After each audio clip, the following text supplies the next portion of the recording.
To protect endangered orcas in Puget Sound. It starts with listening to them underwater. Orcas find food and communicate with one another using sounds, but too often they are drowned out by the noise of boats and ships. Cover 7's Graham Johnson is live along Elliott Bay tonight. Graham, you found out that can be a pretty noisy place. Yeah, we're not just talking about the crashing waves and the howling wind today, Dave. If you listen underwater, Puget Sound and especially Elliott Bay can be very noisy for our endangered and iconic orcas. So iconic they are on that mural back there. Now there is a growing effort to protect the whales by using microphones to figure out where they are so they can be left alone.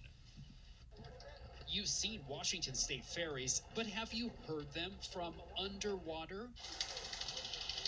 That clickety-clack sound is classic noise signature of the Washington State Ferry. Scott Veirs of Orca Sound used a hydrophone to let us listen in.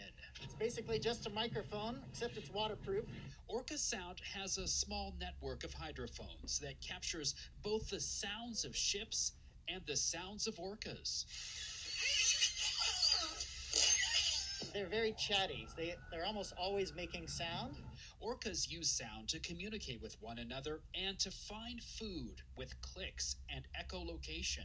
It's also really important to have the ability to hear the echo of your click off of the swim bladder of a chinook that might be a football field away. But ship noise drowns it out, making life even harder for our endangered southern resident killer whales, who, despite the odds, are multiplying. We have 2 calves and 1 on the way. So it's very much an exciting moment and a great obligation, I feel, to do what we can to enable them to recover. Fred Felleman is an orca expert and a Port of Seattle commissioner. He's also a leader in a new effort called Quiet Sound. Modeled after a program in Vancouver, BC, the idea is for ships to slow down or even change course if orcas are nearby. Now it's getting that information to the pilots and the shippers on the vessels so that we would let them know whales are present. There are already apps to show whale sightings.